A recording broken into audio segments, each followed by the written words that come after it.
오늘 예배 오기 전에 우리 일부 예배를 마치고 또 한 집사님께서 찾아오셔서 마음을 나눠주시는데 그런 말씀을 하세요. 목사님, 예수님 믿는 것이 얼마나 행복한지 몰라요. 그 말씀 하시더라고요.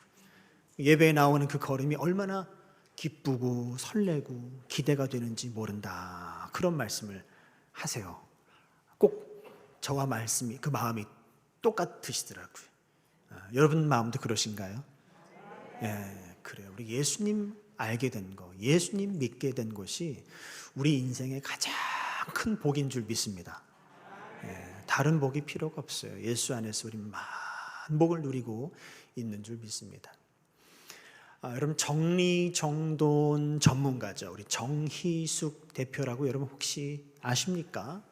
이 정희숙 대표가 이제 가정마다 가서 그 어지럽혀져 있는 집을 정리해주는 그 전문가예요. 그 일을 하시는 분인데 이분이 많은 집을 가지 않겠습니까? 그 가운데 부잣집을 많이 가본답니다. 근데 부잣집을 가는 가운데 가보다 보니까 부잣집에는 이 5가지가 꼭 있더라라고 하는 공통점을 발견을 했습니다. 여기 부자 계신가요? 여러분 가정에 몇 가지나 있는지 한번 확인해 보십시오. 첫 번째로 뭐가 있을까요? 금고가 있답니다. 금고가. 이런 얘기를 하면 목사님 금고에 넣을 게 없어요 라고 이야기를 하실지 모르겠어요. 근데 그분들은 그렇게 이야기합니다. 넣을 게 있어서 금고가 있는 게 아니라 금고를 준비해야 넣을 게 생긴답니다. 그 말도 맞는 것 같아요. 또 부잣집에는 이것이 있는데 그것이 무엇인가 하면 아주 싱싱한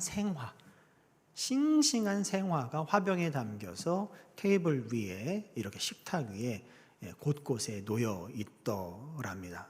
참 좋죠. 향긋하고 보기도 좋고 그런 것 같아요. 또 이것이 있답니다. 그림이래요. 그림. 거실에 또 가정의 안방에 큰 멋있는 그림을 이렇게 걸어 놓고 있더라.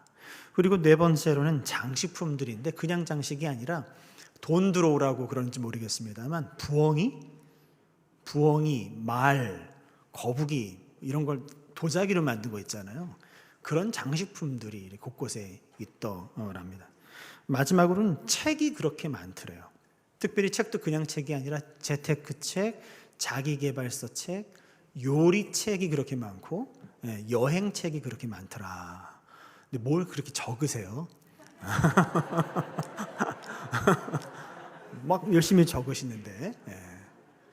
여러분 세상에서 말하는 부자들은 이런 것들을 다 갖춰놓고 사는지 모르겠습니다만 우리 영적인 부자, 영적으로 부유한 우리는, 그런 우리의 가정에는 무엇이 있어야 될까요? 은혜가 있어야 되고 감사가 있어야 되고 하나님의 말씀이 충만해야 될 줄 믿습니다.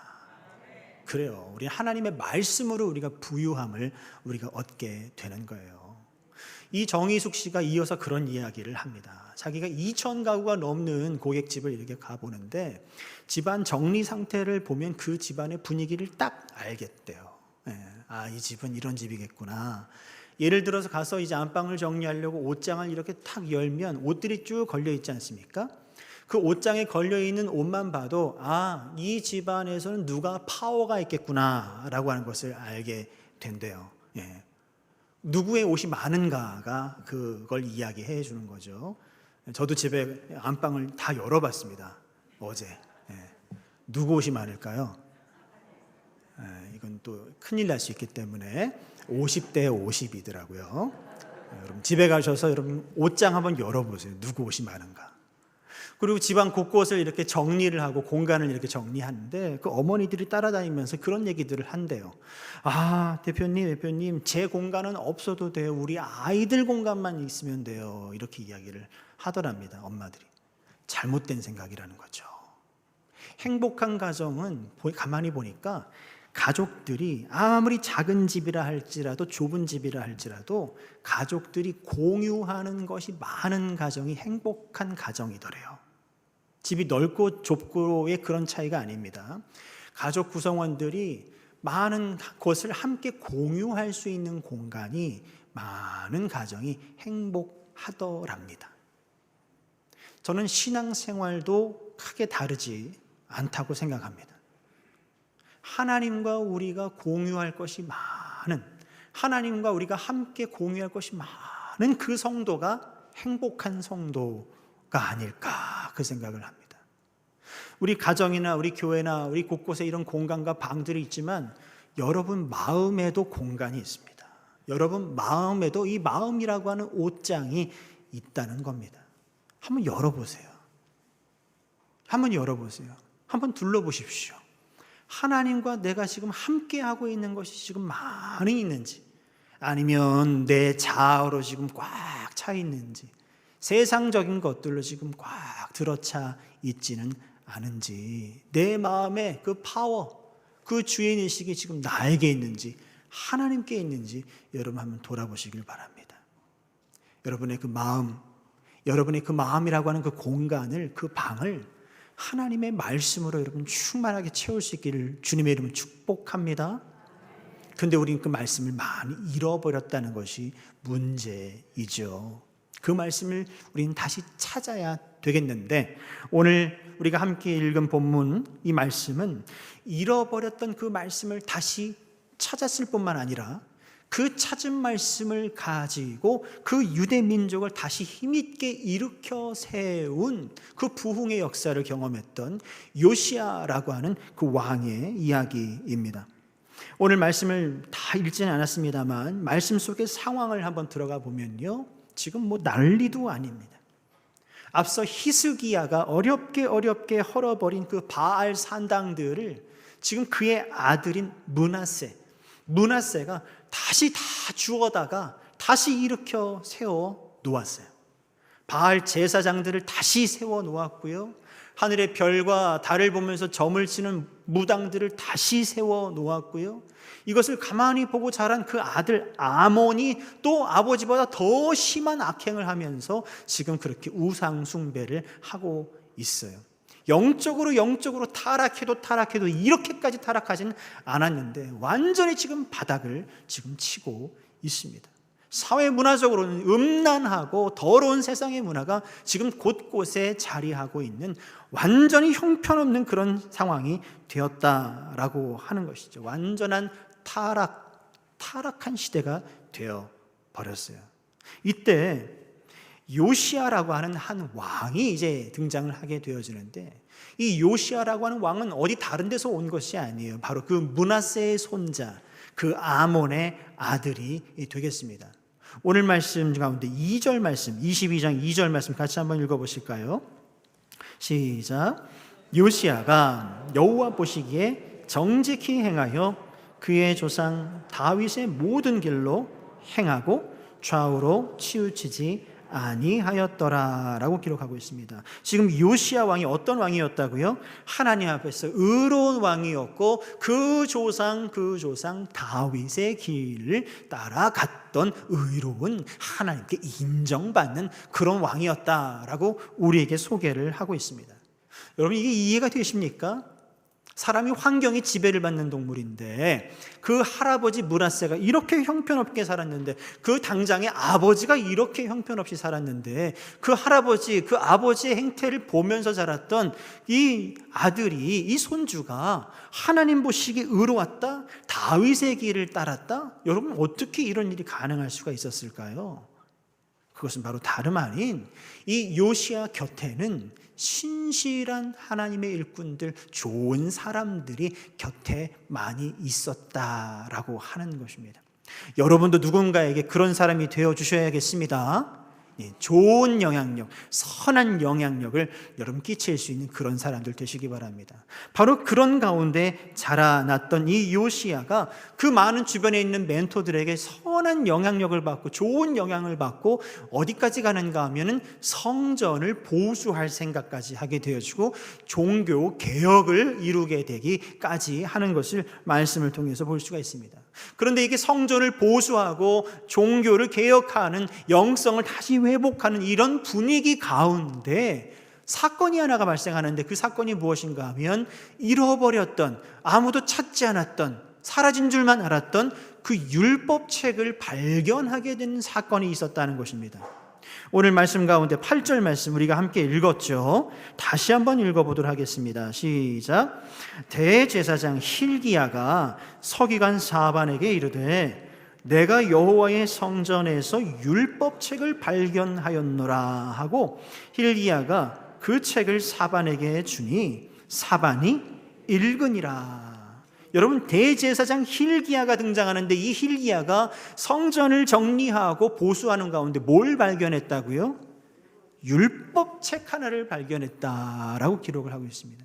이 율법책이 어떤 책일까라고 생각을 해보니까 오늘 듀테로노미라고 되어 있습니다. 신명기 말씀입니다. 신명기 말씀을 전체 다를 찾았는지 일부분을 찾았는지는 알 수 없지만 어쨌든 그 신명기 말씀을 힐기야가 발견을 한 거예요. 여러분, 신명기 말씀이 어떤 말씀입니까?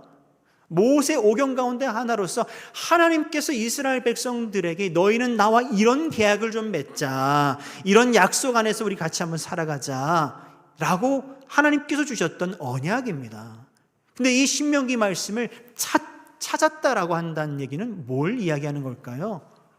이 사람들이 신명기 말씀, 하나님의 말씀과 무관하게 살았다라고 하는 것은 말씀과 함께 살아가지 않았다라고 하는 것을 우리가 알 수 있는 것입니다. 그 귀한 말씀을 지금 잃어버렸다가 다시 찾게 되고 나니 사반에게 그것을 넘겨주었더니 서기관 사반이 그것을 받고 어떻게 했대요? 읽었다 그랬어요. 읽었다.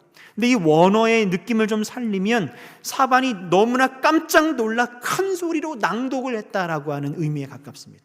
그냥 단순히 읽었다 이게 아니라 너무 깜짝 놀라서 이 귀한 말씀을 하면서 낭독을 해가기 시작했다라고 하는 그런 의미. 얼마나 기뻤으면, 얼마나 깜짝 놀랐으면 그랬을까요? 저도 여러분 잃어버린 적이 있습니다. 무엇을요? 성경책을 제가 잃어버린 적이 있습니다. 제가 신학대학원을 가기 위해서 한참 시험을 준비하고 입시를 준비할 때 성경책 하나를 제가 정해서 그 성경책에 정말 역대 나왔던 그 기출 문제들을 제가 다 구해가지고 성경책에 다 표기를 하고 이 말씀은 몇 년도에 나온 어떤 문제였고 뭐 가로를 넣고 색칠을 하고 정말 공을 엄청 들인 성경책이었어요. 근데 그 성경책을 제가 그만 잊어버렸습니다. 큰일 났죠. 잠이 안 오는 거예요. 밥이 안 넘어갑니다. 큰일 났습니다. 근데 그 다음날 전화가 걸려왔어요. 제가 그 전날 뭔가를 제본하기 위해서 맡겨 놓으러 갔던 제본소, 학교 앞 아래에 있는 제본소에서 성경책을 좀 놓고 갔다고 연락이 와서 성경책을 찾은 일이 있습니다. 여러분, 그때의 그 기쁨은 말할 수가 없습니다. 시험을 보지도 않았는데 합격한 것 같더라고요. 네. 그 성경책이 바로 지금 제가 지금도 가지고 있는 이 성경책인데 커버가 낡아서 제가 외피를 한번 바꿔서 지금 계속 사용을 하고 있습니다. 여러분, 이처럼 소중한 그 말씀, 잃어버렸다가 다시 찾은 그 기쁨, 바로 이들에게 있었던 것이죠. 힐기야에게, 사반에게 이들의 큰 기쁨이 있었다는 것입니다. 근데 여기 신명기 말씀을 찾았다고 말씀을 드렸는데 신명기 말씀 가운데 여러분 6장 말씀을 여러분 잘 아실 겁니다. 이 6장 4절에서 7절까지 말씀을 같이 한번 읽어보실까요? 신명기 말씀입니다. 시작. 이스라엘아 들으라. 우리 하나님 여호와는 오직 유일한 여호와이시니 너는 마음을 다하고 뜻을 다하고 힘을 다하여 내 하나님 여호와를 사랑하라. 오늘 내가 내게 명하는 이 말씀을 너는 마음에 새기고 내 자녀에게 부지런히 가르치며 집에 앉았을 때에든지 길을 갈 때에든지 누워 있을 때에든지 일어날 때에든지 이 말씀을 강론할 것이며. 아멘. 분명히 신명기 말씀을 통해서 하나님께서 명령하셨어요. 근데 이 신명기 말씀을 수년 동안 지금 보고 읽고 하지 않다가 정말 돌더미 아래에서 찾았다, 어떤 창고 구석진 곳에서 그 골방에서 찾아내었다 라고 하는 것은 뭘 이야기하는 것입니까? 이 말씀과 같이 살지 않았다는 것이죠. 그들은 하나님을 사랑하지 않았다는 것입니다. 오히려 하나님을 불편해하며 살았다라고 밖에 볼 수가 없는 것이죠. 이 말씀을 너의 마음에 새기라고 했는데 그들은 어떻게 했다는 것입니까? 마음에 새기지 않았다라고 하는 것입니다. 하나님의 말씀을 귓등으로 들었다는 겁니다. 또 어떻게 했다는 것입니까? 이 말씀을 너희의 사랑하는 자녀들에게 읽어줘라, 가르쳐라, 그것도 부지런히 가르쳐라 라고 말씀했는데 어떻게 했다는 거예요? 자녀에게 말씀을 읽어주지도 가르쳐주지도 하지 않았다라고 하는 것을 오늘 말씀을 통해서 우리는 알 수가 있는 것이죠. 한마디로 말씀과 전혀 무관한 그런 삶을 살아가고 있었다라고 하는 것입니다. 여러분, 말씀이라고 하는 것이 만약에 인격체라면 어땠을까요? 그 오랜 시간 동안, 수년 동안 그 돌더미 아래에서 지금 있는 거예요. 또는 이로 말할 수 없는 차가운 골방 창고 구석에 그 말씀이 처박혀 있었던 거예요. 이 말씀이 인격이라면 여러분 얼마나 외로웠을까, 이 말씀이. 얼마나 우리를 기다렸을까라고 하는 것을 우리가 생각을 해볼 수가 있습니다. 이것은 이제 요시야와 그 시대의 사람들의 이야기라면 여러분은 어떻습니까? 여러분은 한 해를 시작하면서 여러분은 말씀을 어떻게 대하고 있습니까? 말씀을 사랑하고 있습니까? 말씀과 함께 가고 있습니까? 말씀과 함께 꿈을 꾸고 있습니까? 여러분의 말씀 생활은 어떠십니까? 돌아볼 일입니다. 우리의 이야기입니다. 사랑하는 성도 여러분, 잃어버렸던 그 말씀을 다시 찾으실 수 있기를 바랍니다. 놓치고 있었던 하나님의 그 말씀을 다시 집어들어 펴서 여러분의 생명의 말씀으로 여러분 받아들이시고 그 말씀의 은혜로 승리하며 나아가는 여러분과 제가 되길 주님의 이름을 축원합니다. 그래요. 내 말씀을 발견하고 다시 찾는 것도 중요하지만 그 찾은 말씀을 우리가 어떻게 대하는가, 그 말씀에 대한 반응이 더 중요한데 오늘 이 요시야 왕이 그 찾은 말씀을 가지고 어떻게 했는지 한번 살펴보기를 원하는데요. 요시야가 그 말씀에 대해서 어떻게 반응했는가, 10절에서 11절 말씀 우리 화면 보면 같이 읽겠습니다. 시작. 사반이 왕의 앞에서 읽음에 왕이 율법책의 말을 들었다라고 기록하고 있습니다. 첫 번째, 요시야가 그 찾은 말씀에 대해서 어떻게 반응했습니까? 사반이 읽어주는, 낭독해주는 그 말씀을 경청했다, 들었다라고 하는 것입니다. 여러분, 신학자 칼 바르트라고 하는 사람이 하나님의 말씀은 세 가지 형태로 우리에게 주어졌다라고 말합니다. 첫 번째로는 기록된 말씀, 성경으로 하나님께서 우리에게 주셨고, 그리고 두 번째는 선포되는 말씀, 설교를 통해서 우리에게 말씀을 주시고, 마지막 세 번째는 계시된 말씀, 그러니까 말씀이 육신이 되어 성육신으로 이 세상에 오신 예수 그리스도를 통해서 하나님께서 우리에게 말씀을 주셨다라고 말씀하고 있습니다. 무슨 말씀을 드리려고 하는 것입니까? 요시야가 서기관 사반이 들려주는 그 말씀을 경청했다라고 하는 것입니다. 우리도 마찬가지입니다. 말씀을 대할 때 우리는 어떻게 해야 되는 것입니까? 말씀을 우리는 들어야 하는 것입니다. 들을 뿐만 아니라 우리에게 주신 그 말씀을 우리가 스스로 읽을 수 있어야 하는 것입니다. 설교를 통해서 주시는 말씀에 우리가 마음을 열고 경청을 해야 하는 것입니다. 그래서 우리는 그 말씀을 통해서 읽으면서 들으면서 누구를 발견해 가야 되는 것입니까? 예수 그리스도를 우리는 찾고 예수 그리스도를 만나야 하고 예수 그리스도를 발견할 수 있어야 한다라고 하는 것이죠. 근데 요시야 왕이 하나님의 말씀을 들었다라고 하는 것을 통해서 무엇을 알 수 있을까요? 그 아버지 아몬과 같이, 그 할아버지 므낫세와 같이 마음이 강팍하지 않았구나라고 하는 것을 알 수 있습니다. 하나님의 그 말씀 앞에 부드러운 마음으로 하나님 제게 말씀하십시오 라고 하는 마음으로, 또는 하나님 말씀 앞에 겸손한 마음으로 주님 저를 가르쳐 주십시오 라고 하는 마음으로 말씀 앞에 섰다라고 하는 것입니다. 여러분, 어떤 분은 그렇게 말씀하실지 모르겠어요. 아유 목사님, 제가 성경을 10독을 하고 100독을 하고 얼마나 제가 말씀을 제가 익히고 알았는지 모릅니다. 제가 이런 훈련도 받고 저런 훈련을 받았는지도 모릅니다. 하나님, 제가 또 신학까지 했는데, 그렇게 이야기하실 수 있지만 아니요, 우린 하나님 말씀 앞에서 늘 날마다 어린아이와 같은 그런 겸손한 마음, 부드러운 마음으로 우리 말씀 앞에 서야 한다라고 하는 사실을 여러분 꼭 기억하실 수 있기를 바랍니다.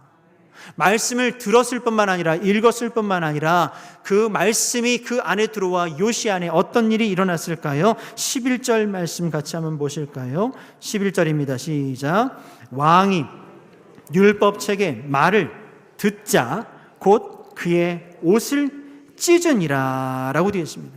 여러분, 하나님의 말씀은 생명력이 있습니다. 그래서 그 하나님의 말씀이 여러분 안에 들어오기만 하면, 들어가기만 하면 여러분 안에 크고 작은 변화를 이끌어내게 되어 있다라고 하는 사실입니다. 우리가 말씀을 잘 읽었다, 잘 들었다라고 하는 것은 무엇을 통해서 알 수 있는가 하면 뭔가 그래도 내 삶에 이 말씀 때문에 변화, 내 삶에 어떤 크고 작은 변화가 일어났는가라고 하는 것을 여러분 스스로 한번 돌아보셔야 할 필요가 있다는 것이죠. 작은 변화라도 말씀을 읽음으로 통해서, 말씀을 들음을 통해서 여러분의 삶에 변화가 있을 때 진정 여러분 안에 그 말씀이 정말 영향력을 행사한 것이고 열매를 맺은 것이다 라고 우리는 볼 수가 있는 것입니다. 바라기는 하나님의 말씀이 여러분의 심령 안에 들어와 여러분을 변화시키고 여러분의 생각과 마음과 모든 것들을 주님의 방법으로, 주님 기뻐하시는 마음으로 변화시켜 주시길 주님의 이름으로 축원합니다. 마지막 세 번째로 어떻게 있는가 하면은 요시야는 모든 백성들에게 자신이 들은 그 말씀, 자신이 받은 그 말씀을 읽어주었다라고 말씀하고 있습니다. 23장 1절에서 2절 말씀을 다 같이 한번 읽어보실까요? 23장 1절에서 2절입니다. 함께 읽겠습니다.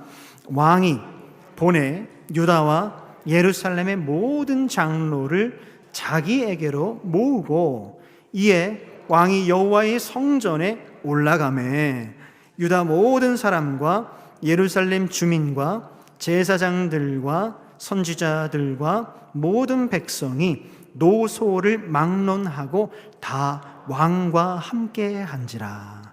왕이 여호와의 성전 안에서 발견한 언약책의 모든 말씀을 읽어 무리의 귀에 들리고. 아멘. 요시야가 받은 말씀을 지금 백성들에게 지금 또박또박 전해주고 읽어 주었다는 것입니다. 자기가 받은 그 은혜의 말씀을 지금 나누어 주었다라고 하는 것입니다. 우리도 마찬가지입니다. 하나님께서 여러분에게 주신 그 말씀, 믿음의 할아버지, 믿음의 할머니, 믿음의 아버지, 믿음의 어머니에게 주신 그 말씀, 여러분이 앞서 먼저 받은 그 말씀을 가정에서 자녀들에게 우리가 들려주고 읽어주고 해야 할 책임과 의무가 우리에게 있다라고 하는 사실입니다.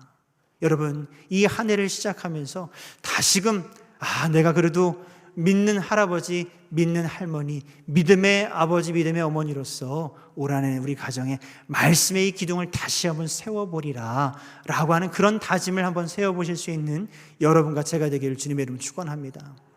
그런데 이 말씀이라고 하는 것이 참 재미있는 것이요, 이 말씀을 읽어주는 이 가운데 백성들의 마음에 요시야에게 주셨던 똑같은 동일한 감동과 은혜가 전해지게 되어졌고, 백성들도 그 자리에서 회개의 역사가 일어나기 시작했고 모든 것들이 회복되어지는 역사가 나타나게 되었다라고 하는 사실입니다. 다시 한번 하나님과 맺었던 그 언약, 그 서원함이 다시금 새로워지는 그런 은혜를 이 백성들이 경험을 하게 됐다는 것입니다. 여기에서 생각해 볼 것이, 여러분, 저는 부흥이라고 하는 개념을 생각해 보고 싶습니다. 여러분, 부흥을 뭐라고 생각을 하십니까? 숫자가 늘어나고 양적으로 이제 증가하는 그런 모습, 그런 성장을 우리는 부흥이라고 이야기해야 할까요? 그런데 성경에서 말하고 있는 부흥은 그런 의미가 아닙니다. 부흥을 영어로 리바이벌이라고 이야기를 합니다. 다시 말해서 다시 회복되어지는 것, 다시 살아나는 것, 다시 소생케 되어지는 것을 부흥이라고 이야기를 합니다. 히브리어로는 이걸 하야라고 하는데요, 이 하야라고 하는 뜻이 꼭 그렇습니다. 마치 죽어 있는 것 같았던, 잠들어 있던 것들이 꿈틀꿈틀되면서 다시 살아나는 그 모습을 하야라고 합니다. 그것을 성경은 부흥이다라고 이야기를 하는데, 이 하야라고 하는 말이 어디에 등장하는가 하면, 여러분 누가복음 4장에 가서 보시면 예수님께서 시험당하시는 일이 있죠. 근데 그 시험을 당하실 때 사단이 공격합니다. 유혹합니다. 그렇게 배가 고프고 시장한데 이 앞에 있는 돌을 뭐로 만들어요? 떡으로 만들어서 좀 그 시장길을 달래면 어떻겠냐고 그렇게 유혹을 하는 가운데 예수님께서 어떤 말씀으로 그 유혹을 물리치시죠? 사람이 떡으로만 사는 것이 아니라 하나님의 말씀으로 사는 것이다 라고 말하고 있습니다. 아멘. 하나님의 말씀으로 사는 것이다 라고 했을 때 그 산다라고 하는 말이 바로 하야가 되겠습니다. 다시 말해서 이 세상의 회복과 진정한 부흥이라고 하는 것은 사람이 떡으로, 그러니까 이 세상의 방법으로 될 수 있는 일이 아니라고 하는 사실입니다. 우리가 다시 살아나는 경험, 다시 회복하는 경험, 다시 일어나는 그 경험은 오직 무엇으로만 된다는 것입니까? 하나님의 말씀으로만 우리가 하야할 수 있다는 것입니다. 하나님의 말씀으로만 우리가 부흥할 수 있다는 것입니다. 하나님의 말씀으로만 우리가 다시 회복되고 다시 살아나는 경험을 할 수 있다고 우리 주님 우리에게 가르쳐 주시는 것입니다. 요시아가 바로 이 말씀을 다시 찾은 그 이후 어떻게 되어졌습니까? 백성들에게 이 말씀을 낭독할 때 어떤 일이 일어나게 되어졌습니까? 그 유대 백성들 가운데 그 성전이 깨끗하게 정화되어지는 놀라운 사건이 일어나게 되어지고 그 유대 백성들 가운데 있었던 모든 악덕들이 박멸이 되어지고 그동안 수년 동안 드려지지 않고 멈춰져 있었던 유월절 예배가 다시 드려지게 되는 놀라운 영적 각성과 갱신이 일어나게 되었다라고 하는 사실입니다. 하나님의 말씀을 다시 찾게 되면 그 말씀이 다시금 우리 안에 영적인 권위를 회복시키는 것이고 다시금 삶의 목적을 갖게 하는 것이고 우리 안에 온전한 예배가 회복되게 한다라고 하는 것입니다. 그런 의미에서 여러분 부흥이라고 하는 것은 어떤 일의 결과가 아닌 것이죠. 어떤 일을 우리가 해서 그것을 했기 때문에 그 결과로 우리에게 부흥이 주어지는 것이 아니라 하나님의 말씀과 함께 우리가 가다 보니까 그런 경험을 하게 되더라. 다시 말씀드려요. 부흥은 결과가 아니라 과정이다 라고 하는 것입니다. 이제 코로나가 끝나게 되는 이 즈음에 교회들마다 이전에 했던 여러 가지 프로그램들을 다시 재개하려고들 준비하고 있습니다. 또 그렇게 하는 교회들이 많이 있습니다. 또 그동안 멈춰져 있던 여러 가지 프로그램들을 다시금 새롭게 하려고 하는 교회들이 많이 있습니다. 그런데 저는 여기서 우리가 한번 생각해 봐야 한다라고 생각을 합니다.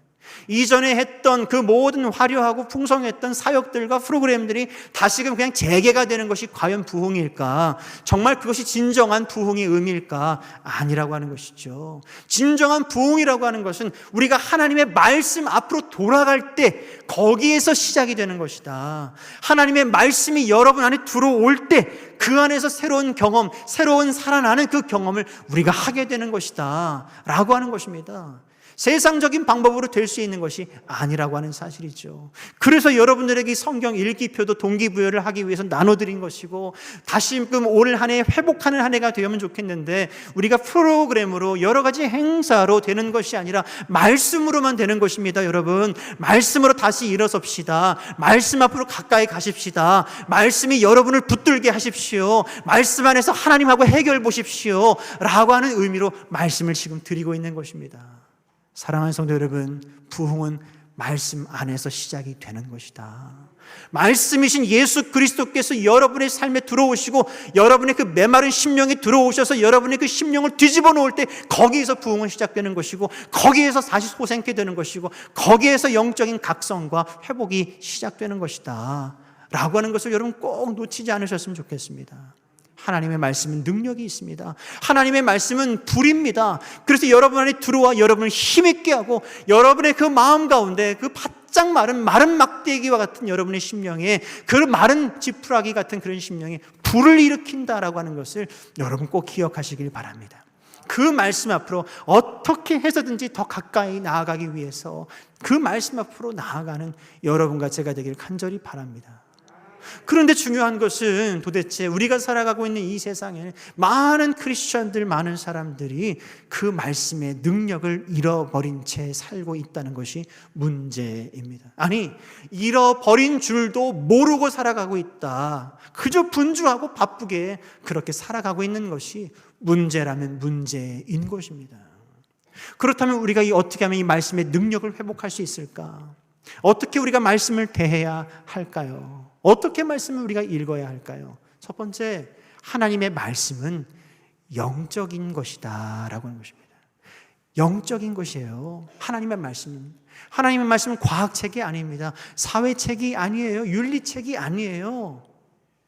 역사책이 아니에요. 그런 관점으로 하나님의 말씀을 대한다면 말씀에서 우리가 답을 얻을 수가 없습니다. 오히려 오류투성이죠.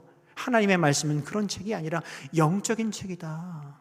영적인 계시가 있는 책이다. 우리의 구원에 관한 책이다. 하나님의 통찰, 영적인 통찰이 가득 담겨 있는 책이다 라고 하는 것을 우리가 먼저 인정해야 한다는 것입니다.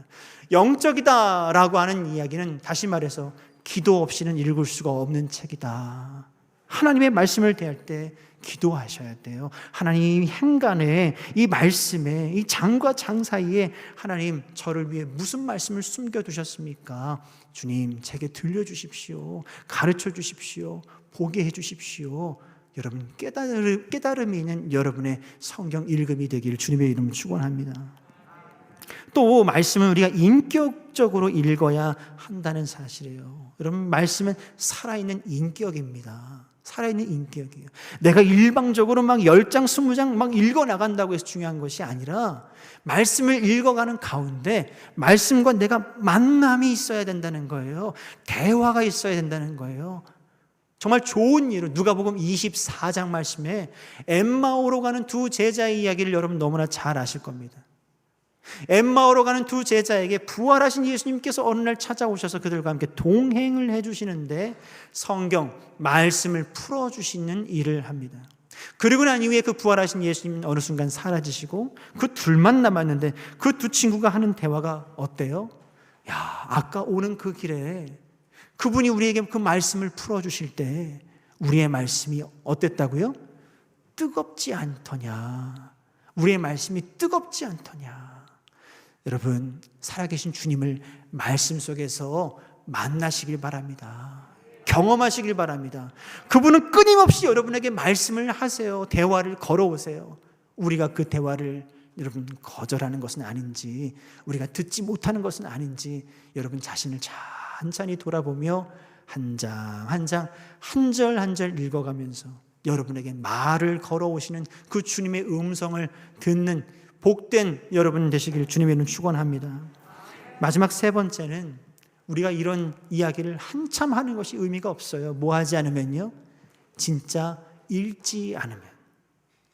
진짜 읽지 않으면 이 모든 것이 소용이 없죠. 실제로 말씀을 집어 들어 펴서 읽어야 된다라고 하는 것입니다. 읽을 때 그냥 읽는 것이 아니라 여러분 묵상하셔야 돼요.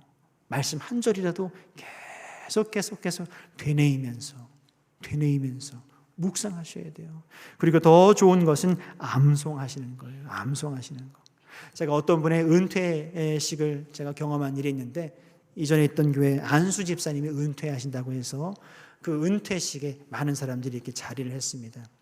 이제 마지막으로 은퇴 소감을 말씀하시는 자리인데 딱 나오시더니 저는 로마서 8장 말씀을 암송하는 것으로 제 은퇴 소감을 대신하겠습니다 라고 짧게 그 말씀을 하시더니 말씀을 쫙 암송을 하시는 거예요. 그러므로 이제 그리스도 예수 안에 있는 자에게는 결코 정죄함이 없나니 이는 그리스도 예수 안에 있는 생명의 성령의 법이 죄와 사망의 법에서 너를 해방하였습니다. 율법이 육신으로 말미암아 연약하여 할 수 없는 그것을 하나님은 하시나니 그러면서 그리스도의 사랑에서 끊을 수 없으리라. 39절까지 딱 마치자마자 사람들이 박수를 와 하면서 막 치는 거예요. 너무나 감동이 됐다는 것이죠. 너무나 은혜가 됐다는 것이죠. 우리 지난 사경회 가운데 우리 이명수 목사님 말씀 가운데 나이가 들어가는 것은 무엇하는 것이다? 익어간다 그랬잖아요. 잘 들으셨네요. 우리가 익어간다라고 하는 것이 저런 모습이 아닐까. 말씀과 함께 그 깊이와 주의 은혜와 사랑을 좀 더 알아가면서 말씀 안에서 우리가 그렇게 익어가는 모습, 너무나 아름답고 멋있는 모습이다 생각이 되었습니다. 사랑하는 성도 여러분, 우리에게 1월 1일이 있을 뿐만 아니라 설 연휴가 있다는 것은 정말 큰 축복입니다. 왜죠? 다시 결심할 수가 있거든요. 다시 새롭게 결심할 수 있는 또 한 번의 기회가 있다는 것은 우리에게 큰 기쁨이고 능력인 줄 믿습니다. 우리 한 해를 시작하면서 성경 통독, 내가 말씀 읽어보리라 결단을 세우신 분들이 계실 거예요. 혹시 미처 아직 세우지 못하신 분들, 다시 좋은 기회가 왔습니다. 그 기회를 돕기 위해서 오늘 성경 읽기표도 나눠드렸어요. 여러분, 올 한 해 말씀 생활 회복되시길 바라고, 그 말씀 안에서 여러분에게 주신 하나님의 은혜로 충만한 그 은혜를 누리시는 여러분 되시길 주님의 이름으로 축복합니다. 더불어 이 설 연휴라고 이제 집안 정리들을 하실 텐데, 집안 곳곳 정리하시면서 여러분의 마음도 한번 정리를 하셨으면 좋겠어요. 마음의 옷장도 한번 열어보시면서 여러분의 자아, 세상적인 것, 하나님 기뻐하시지 않는 것들로 가득 차 있었다면 여러분 다 비워내십시오. 비워내시고 어떻게 해요? 정리정돈 전문가 우리 정희숙 씨를 모실 수는 없지만 여러분 마음 가운데 성령이 계시니 성령께서 여러분 마음을 정화시켜 주시고 깨끗하게 해주시고 그 빈 공간을 하나님의 말씀으로, 하나님과 내가 함께 공유할 수 있는 아름다운 이야기들로 충만하게 차곡차곡 채워져 갈 수 있는 그런 이 한 해가 되시기를 주님의 이름으로 축원합니다.